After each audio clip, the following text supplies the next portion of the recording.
His spell has taken hold. So, Tira, are you sure this will work? No, but we've lost. This is the last possible chance this world may have. Okay, this is it. I love you both. Sorry it ends this way. It is done.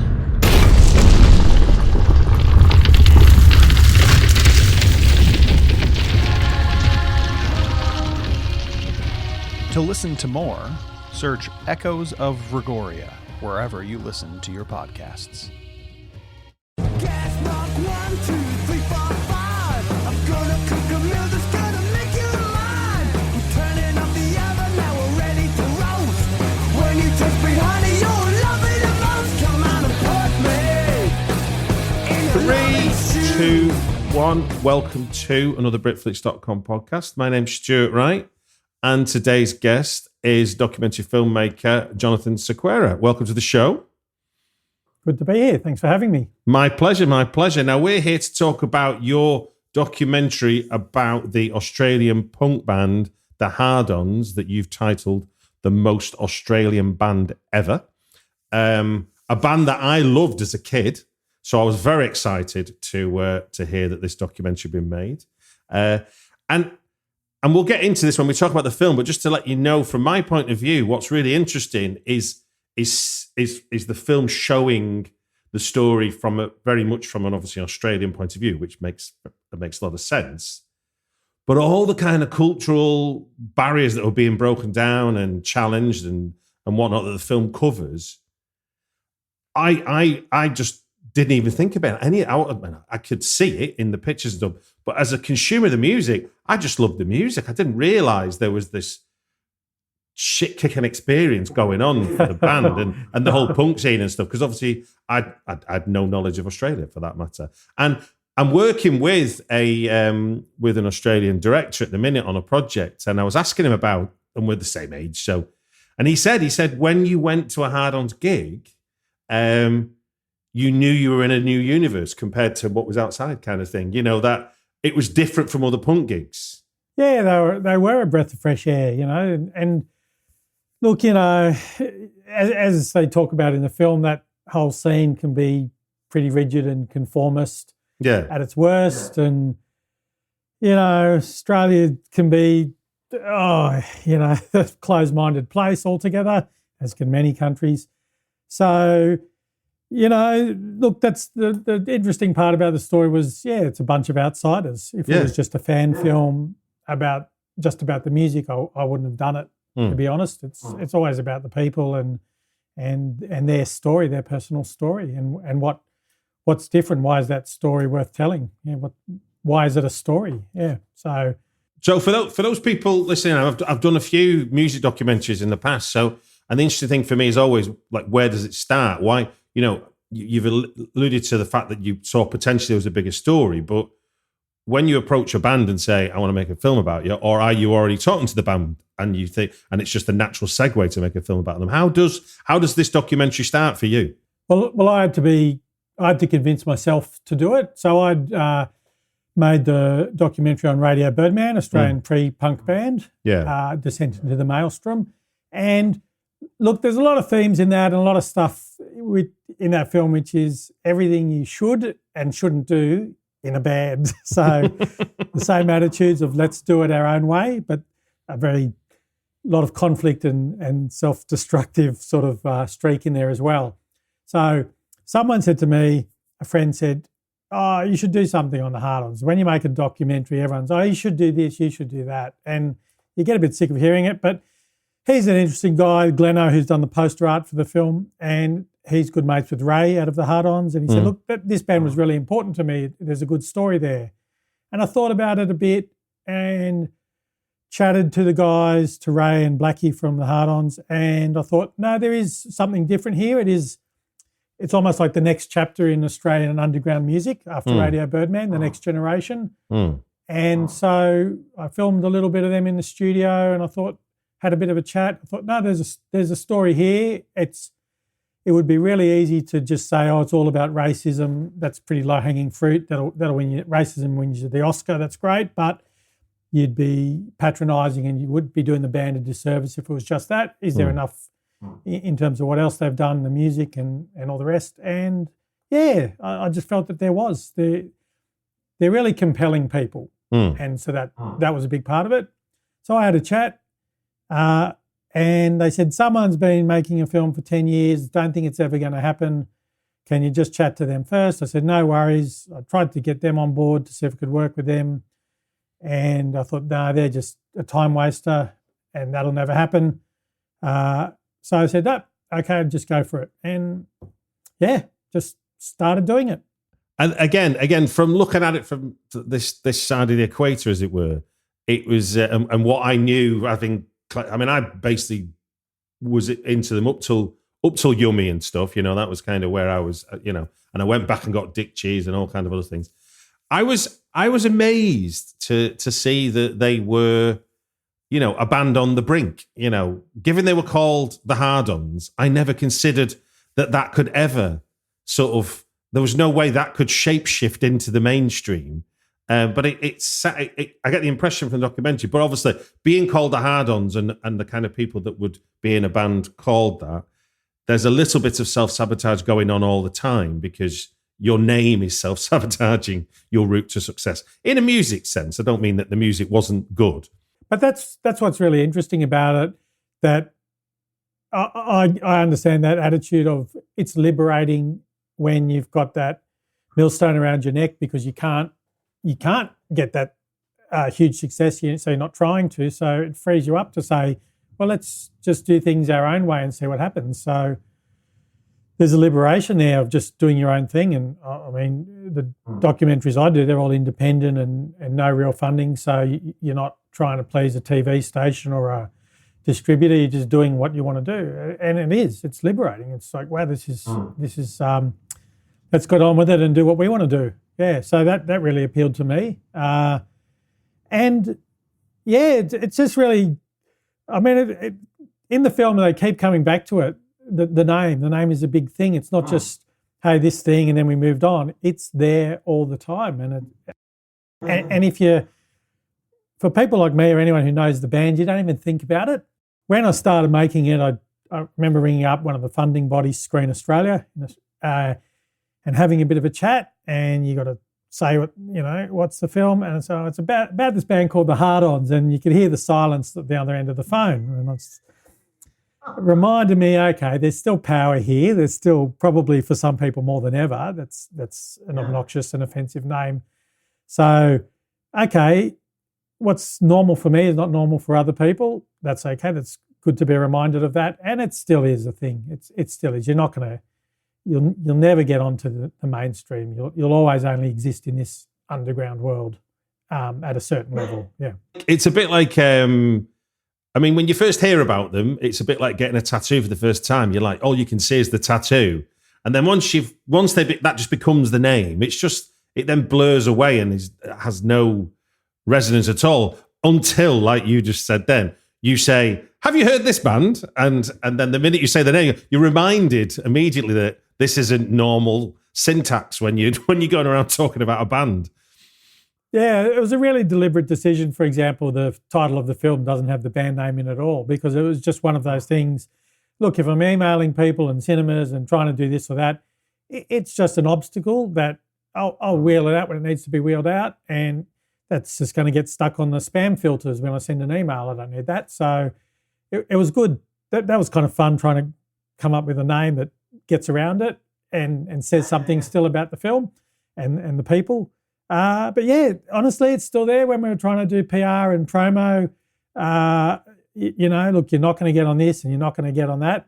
But then at the same time, you get surprised sometimes when people do take it on and don't flinch. Like we had the Federal Arts Minister is a fan, and he came along and we did a little cast and crew launch, and he said, because he lives in the local area of Ray in the band, Ray Arn, and he said, I'd love to do a little bit of a talk, introduction to the film, if that's all right. So, and the Prime Minister of Australia is a fan as well, funnily enough. So, in some ways it's not a problem, and in other ways, there are elements still, polite parts of society still have trouble with it. Yeah, so like, in the one hand, the most Australian band ever, but also it sounds like Australia's best kept secret as well. Yeah, that's right. Look, if you're into underground music, you know them, but in the UK, the punk bands and the underground bands, the Sex Pistols, the Jam, and the Smiths, they were charting bands. They're in the top 10 or number ones.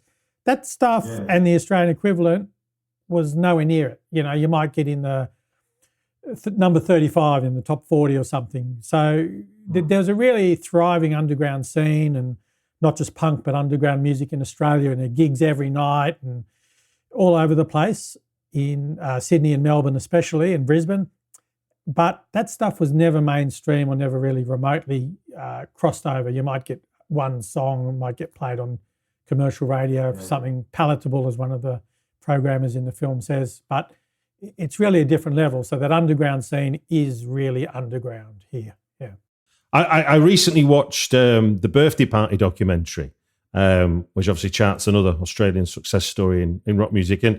And there's overlap in terms of the story of the Hard-Ons and the stories of the Birthday Party, in the sense of, and as someone living in Britain, which is a tiny country with a lot of people, but with a huge amount of cultural capital, which obviously when you live here, you take for granted.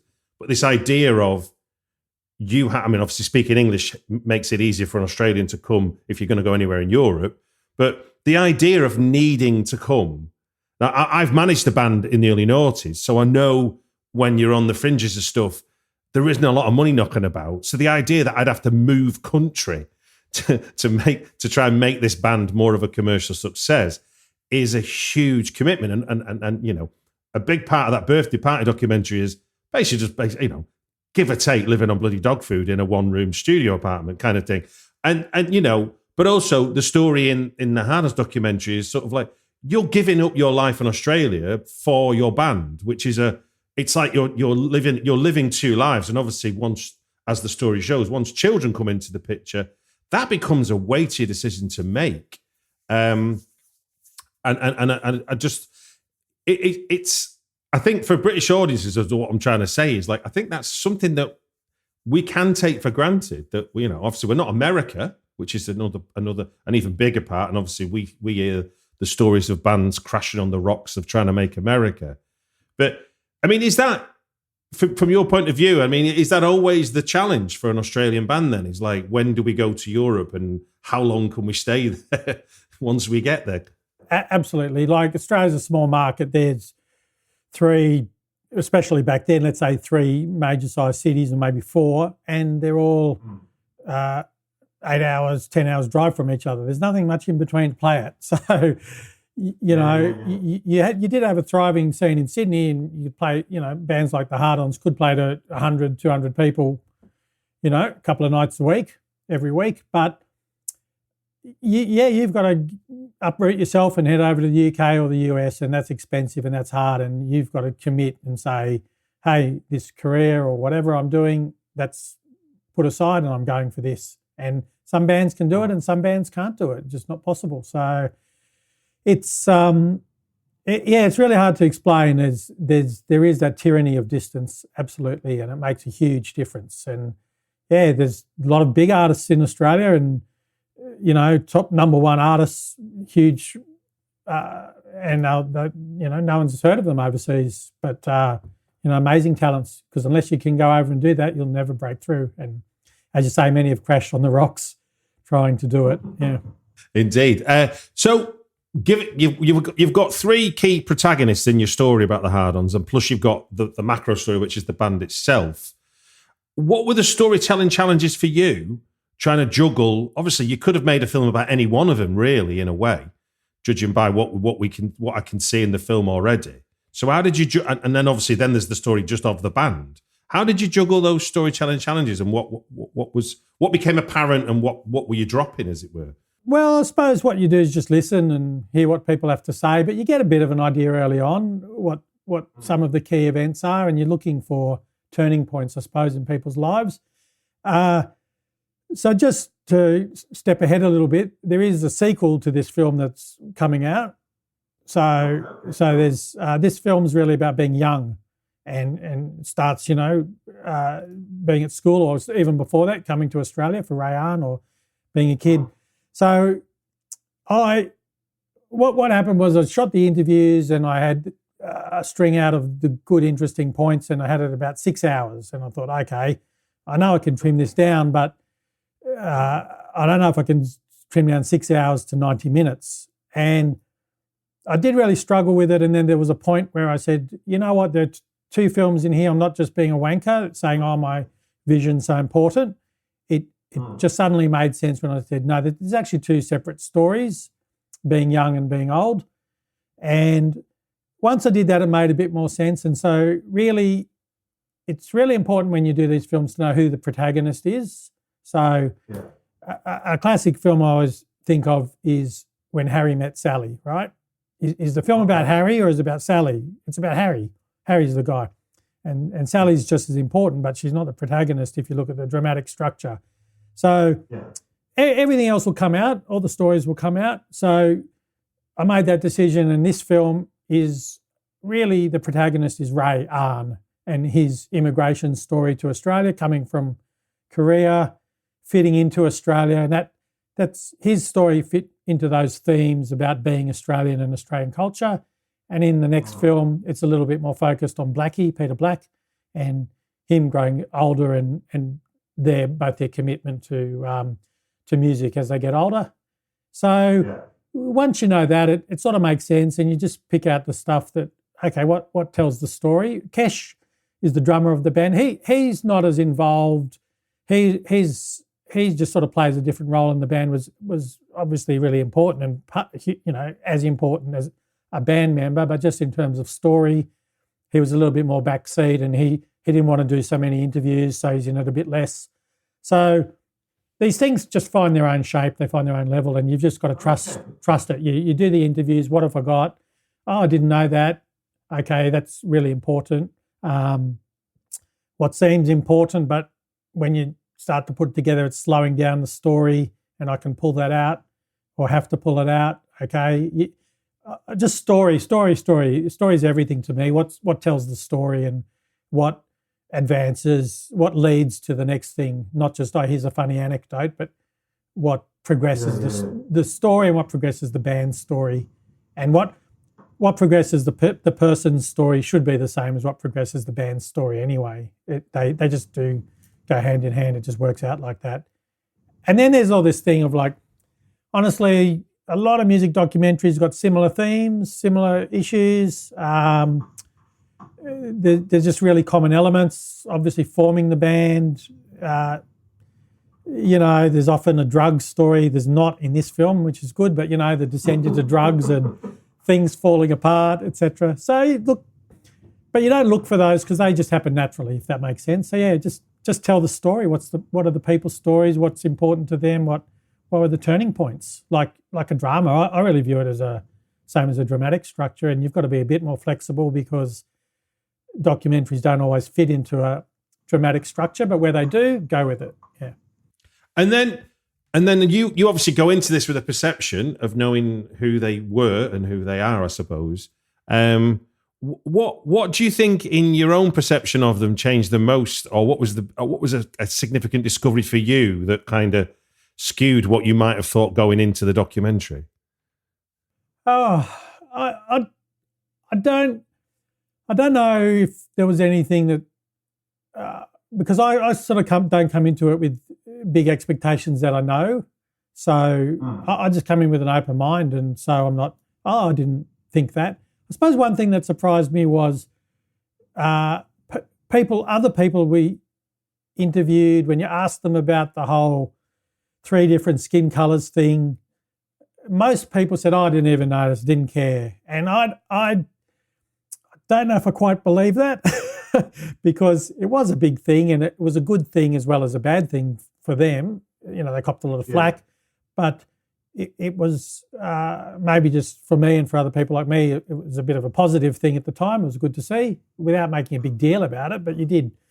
I think Eamon Quinn, who's in the film, who's the English guy who saw their tour, met them when they first came over, he mentions it, but pretty much everyone else said, oh yeah, didn't ever notice. And it's like, oh, I'm sure you noticed. So that was almost the biggest surprise for me. But from the band themselves, look, commitment and passion didn't surprise me, but that was the theme that kept coming out, that absolute commitment and passion for what they were doing, and that intensity, those things that I really like. They're thinkers.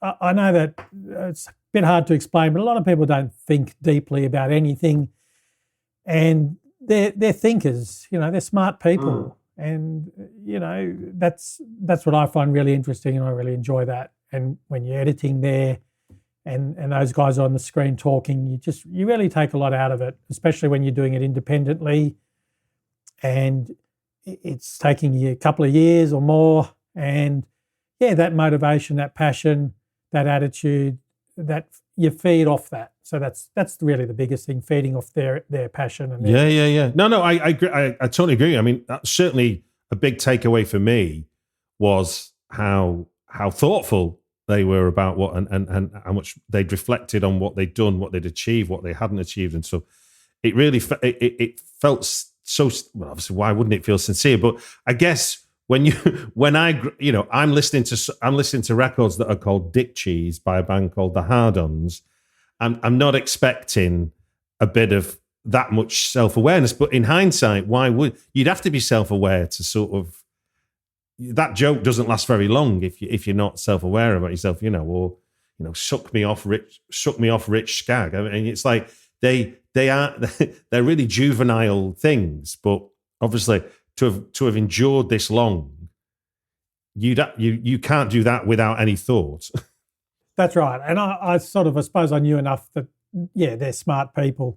So that didn't surprise me. But I think that'll surprise a lot of people who don't know them, because, the band's called the Hard-Ons. What do you expect? Well, you don't expect a lot of the insight and a lot of the wisdom, for want of a better word, from these guys. And they're really compelling people. Like, I don't know if in the film you might notice that there's a lot of stuff where it's them talking, and I let those interview grabs run longer than most documentaries would. So if Ray's talking, that's a 30-second of just him talking to camera. And, the trend these days is to get rid of people talking and put more pictures and get rid of them altogether. And they're compelling people. You want to look at them. You want to listen to what they say, and they communicate so much just with their reactions, their face. And so, just watch and listen to them, for hours.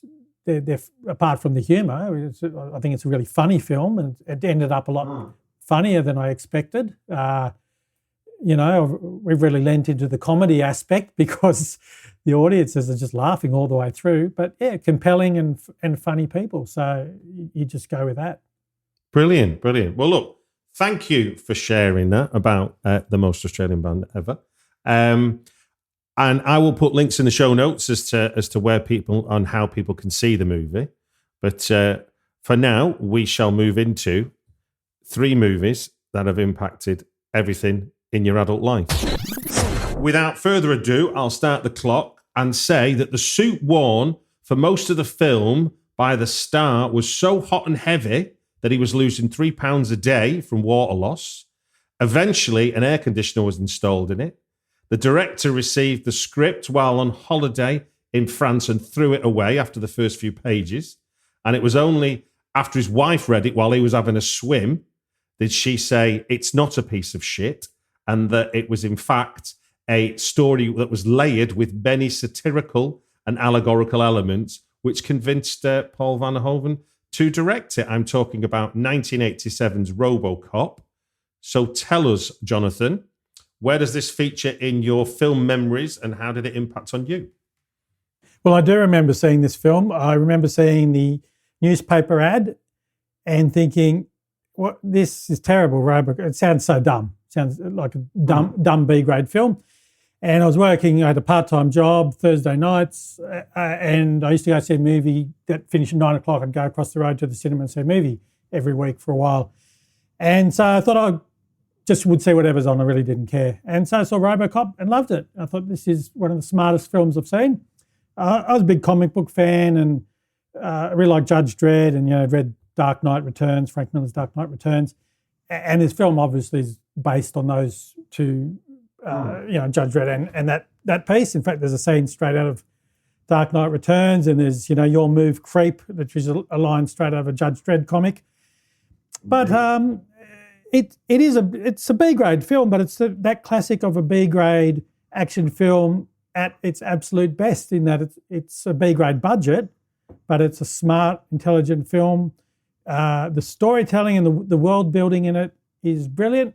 Everything's this futuristic world. They set it up so well. The way they use that television device, which again is out of Dark Knight Returns, those TV screens in the comic, they do the same thing. And it's weird because it's like a couple of writers I've never heard of, don't know what they've done since. Kind of reminds me a bit, and obviously draws upon Dirty Harry, the Harry and Julian Fink writing that. And here's this film. What did they do? Again, I don't know. And here's this Robocop. I mean, it kind of could have picked any of those mid-'80s sort of sci-fi action things. Like Terminator was an amazing film, the original, and Terminator 2 was amazing as well. And, there was that whole genre, and Predator, the original Predator was great. But I think this is easily the smartest of the lot. And the humour's great. It's very cynical, but at the same time, the lead character, there's still kind of quite a positive character there, coming to grips with his life. It's not, everything's dark and gritty now, and some of that early 80s stuff, like those comic books, Dark Knight and Watchmen, I think they've still got an influence on movies, and everything's dark and gritty. This is dark and gritty, but there's still this sort of, not optimism's not quite the right word, but, there's Alex Murphy, and he accepts his fate. I'm a cop, he kind of comes out a hero at the end and accepts his lot in a way. He's not going to get his life back, but he's embraced his new life. So that's kind of really interesting, and that wouldn't necessarily happen in a lot of other films. Looks amazing. The design, the Robocop design looks fantastic. The acting's amazing. Kurtwood Smith as the villain, Clarence Bodico, is like one of your best on-screen villains ever. It's just so horrible. So horrible. So, yeah, just a really good, and, it doesn't get saddled with a real love story where you've got to get tied down by that subplot, but there is a female lead, and that works with a little bit of romantic tension, but not over the top.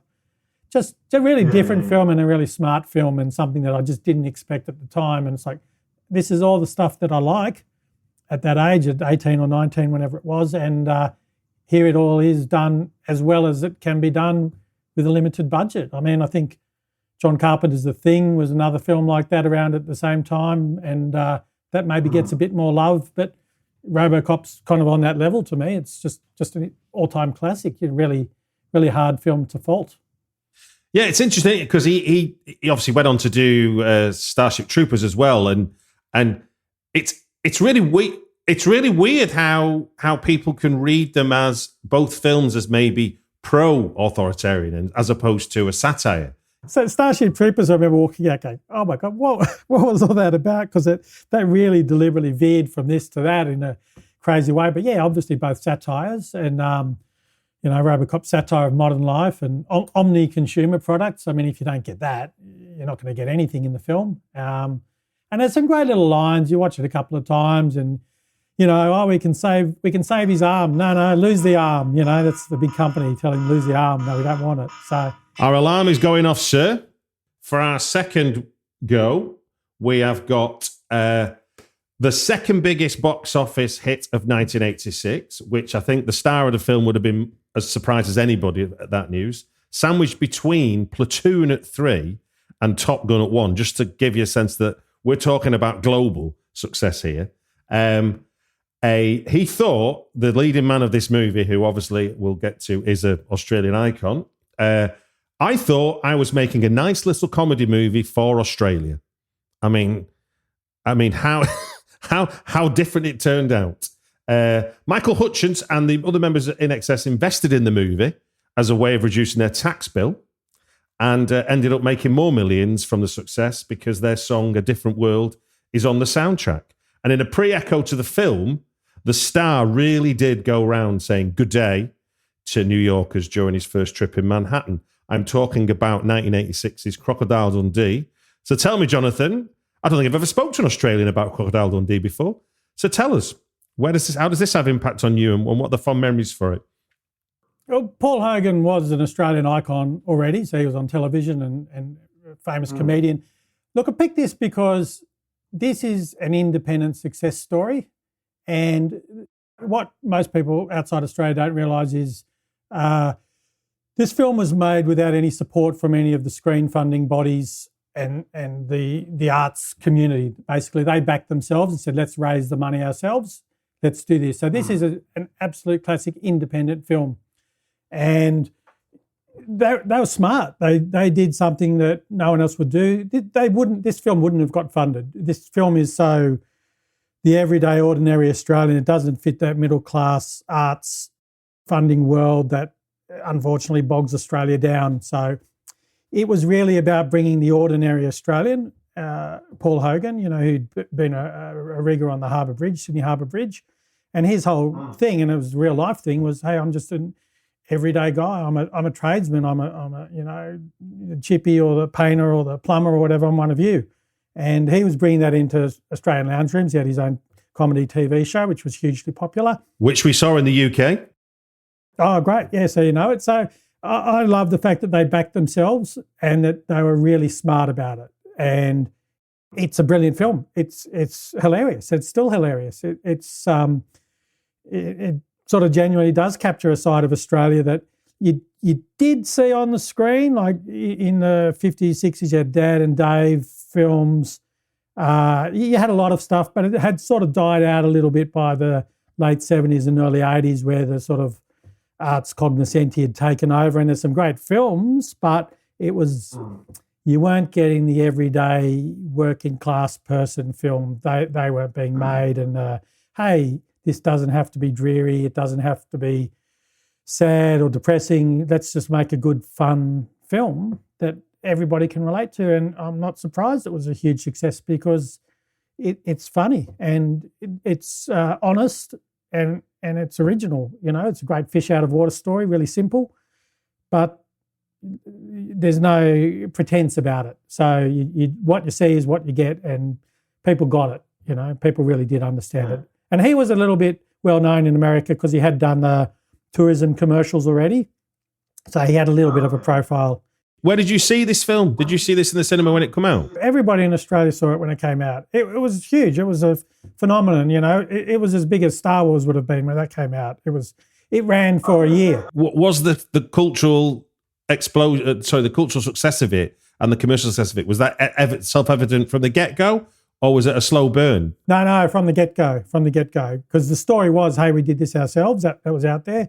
And because he was a star, he was a television star. And look, television stars don't often cross over into the cinema, but here's one of our own homegrown, hey, wow, Hogs is on the big screen. It was a big deal. It was on all the news.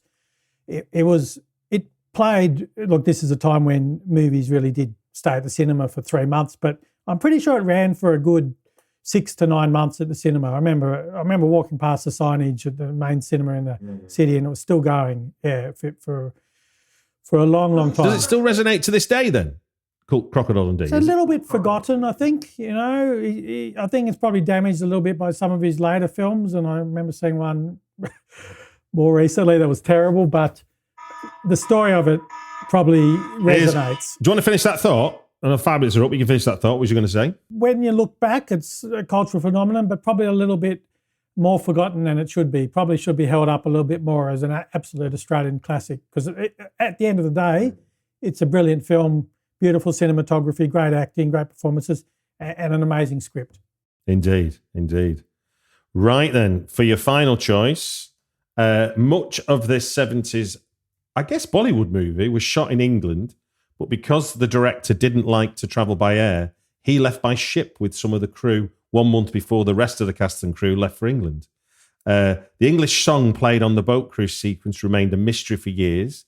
Many people wondered where the song came from and what was the name of it. It was finally released on the dance album Bombay, the Hard Gun, Cars and Sitars. It was listed as Ganges a Go-Go, and the intro beats of the song were sampled on the Ballad of Purple Inn by Calcutta 16. The boat in the film, now the film's 1971, was called the Alpha Rose and is still in service today. renamed Sarah Kathleen, but pretty much looks the same as the film, apparently, because I've not seen the film. I'm talking about 1971's Purab Aur Pachhim, I think. Pachhim. So please, Jonathan, let me know. I mean, this is a film that's completely new to me. You let us know where does it have an impact on you, why, and what are the fond memories associated with it. I'll go back a little bit about getting into sort of Bollywood films. I saw the movie Ghost World by Terry Zwigoff, and there's a scene in it where they're watching a VHS of a Indian Bollywood film from a film called Gumnaam, a dance scene. So, and I really liked the music, and I started looking into it. And I got right into Indian films, and my dad's Indian, but he didn't watch Bollywood stuff. He didn't like it. And I used to go down to a little DVD store in one of the suburbs, at Indian DVD store, and it's $4, 2 movies on the DVD. Subtitles would go out of sync, and second film would be terrible, first would be great. All these amazing Indian films from the 60s and 70s. It was really a golden age, and people might know films like Mother India or Sholay is a really famous one, amazing film as well. And hard to pick one, but I picked this because it's just a really interesting film. Purab Aur Pachhim means east and west. So it's about, it sort of starts off with black and white footage of basically pre-Indian independence, and there's some English conspirators, and they betray some people, and then they rack off over to the UK in London.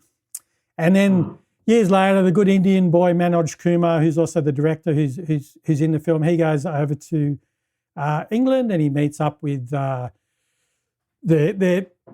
family and stays with them, and the daughter Preeti, her name is. And so it's this really interesting culture clash of East and West. And he's there. He's like, oh, can we go and see Shakespeare's house? Can we go and do this? And all the Indians who've been living in England for a generation or born there, they've all become sort of victims to the decadent West and lost sight of their motherland and everything. So it's a bit of a propaganda film in a way, but it's kind of about reconciling them.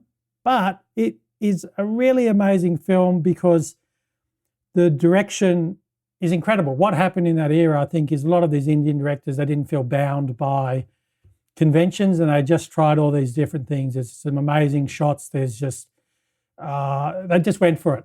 So what you get out of Indian films, Bollywood films at that time, is you can do anything. You have to stay true to the character. And I find this true for all films.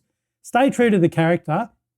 Don't make them do anything out of character, and you can get away with the craziest, most fantastical things. And look at science fiction. That's how that works. Characters have to be grounded and true. Hey, we do this. I can fly. I can do this. Their reaction to it is what sells it, not the crazy stuff. So, just go and see any of those late 60s, early 70s Bollywood films, and you just feel like you're watching something that's really different. It's cinema. It fits all the normal rules. There's 4 or 5 songs, item numbers as they call them, that may or may not fit into the story. They might be a bit random, or they might be narrative. And they're 3 hours, so it's good to take an intermission break, even if you're watching on DVD. That always makes it more enjoyable. And they're some crazy, crazy films. They're always fun. There's the films then, there's heaps of movies about doubles, brothers and sisters separated at birth. Just really good fun stuff. A lot of them are like Elvis movies, but with a little bit more depth. That sort of vibe though, that fun thing, and let's have a song now. But love stories. The bad guys are always smugglers. It's not drugs or crime. The smuggler and the bad girls are always dancers, inverted commas. You know, they're the women of ill repute. So some great tropes and conventions, but just feels really different and really fresh and amazing everything, taking the best of Western cinema and doing their own thing with it. Amazing. Well, look, that was our bell for the 5 minutes on your final film. Thank you for sharing the 3 movies that you selected. That was all of themselves, each great stories. And thank you for sharing about making the most Australian band ever. You said in that thingy that there's going to be a second part to it. So where are you in the process of the second part? We're just finalising the mix at the moment and finishing it off. So the second film's almost finished. it's really difficult to work out how to release 2 films. And so what we've done is we've done festivals around the world where they've been picked up, but we're really just doing the cinema release in Australia for both. And then we'll do a limited run and Blu-ray and whatever else overseas when we finish the cinema release. So cinema in Australia in November for the next film, Harder and Harder. And then we'll head over to the UK, Europe, US, wherever we can, and try and get both films out, do some screenings, get it out on Blu-ray and streaming eventually. I mean, look, the thing... So yeah, hopefully early next year for that. I mean, the thing really just want to say is you don't have to... It's not a fan film. You don't have to know the band. It's just this film that people are just relating to, you know. That's been the best thing out of it. Just people... And the fact that it's screened in all these different countries and people are getting this Australian humour and this it is such an Aussie story, and I didn't know how it would translate, but no, people are getting it. So that's cool, and don't know the band but love the story. It's an amazing personal story, and it's really, really funny. It's like the funniest Aussie film. It's the funniest Aussie film this century. I'm happy to say that, even though it's not a comedy. Not being a wanker, to big note myself, because it's not about me, it's about the guys on screen. Genuinely funny film. Well, I tell people not to Google my band name. The Hard-Ons. Yeah. See, Phil Softcock's in that band now. From the first gig, everyone's like, I can see you. You know, you're not like us. Tonight might be a bit of trouble. We might have to hide you guys upstairs. It was fucking brutal and really fucking ugly. Really fucking ugly. There's no award for you. There's no front cover. Fuck off. Fuck off back to the West, you fucking Westie, and take your fucking flannel with you. Feel proud to be Australian. That's why we carry this football around. I did play that gig in Ugg boots. It was a mistake. It's not that comfortable to play in. People love Neapolitan ice cream. It's better than just vanilla, you know.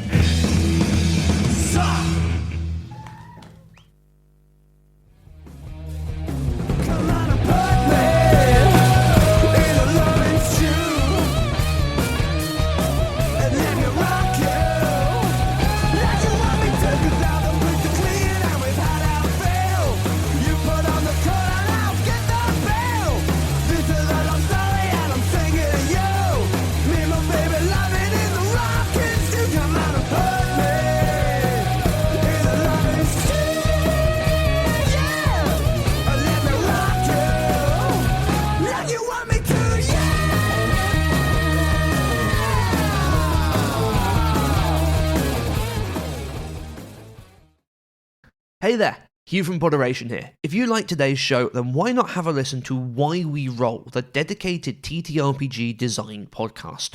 It's hosted by Wythe and Chris, 2 professional TTRPG designers, and it's all about talking to the people that make our favourite games in the tabletop world and understanding what goes into that decision-making process, how you build something that's not just fun to play, but fun to experience, and we're not talking about how we roll, but learning why exactly we make those decisions. Check it out on our website at podderation.com.